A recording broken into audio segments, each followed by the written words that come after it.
সরকারি ব্যয় মেটাতে মাঝে মধ্যেই তহবিল সংকটে পড়ে যুক্তরাষ্ট্র।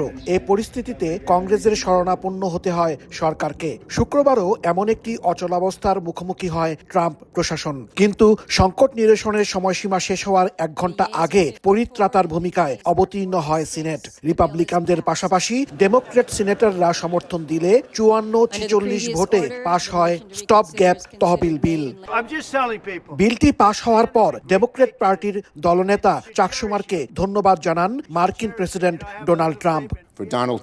এদিকে রিপাবলিকানদের আনা বিলের পক্ষে ভোট দেয়ায় নিজ দলে সমালোচনার মুখে পড়েছেন চাক শুমার সহ 2 ডেমোক্রেট সিনেটর। তবে চাক শুমার বলেন, শাটডাউন হলে কেবল কয়েক মাসের জন্য চ্যালেঞ্জে পড়তেন ট্রাম্প, কিন্তু এতে সরকারি কাজে নিয়োজিত মার্কিনীদেরই ক্ষতি হতো। বিলটি পাশ হওয়ার পর এটি এখন হোয়াইট হাউসে পাঠানো হবে, আর ডোনাল্ড ট্রাম্প এতে সই করলে সেপ্টেম্বর পর্যন্ত সরকারি অচলাবস্থার নিরসন হবে। হাসানুজ্জামান সাকি, সময় সংবাদ, যুক্তরাষ্ট্র।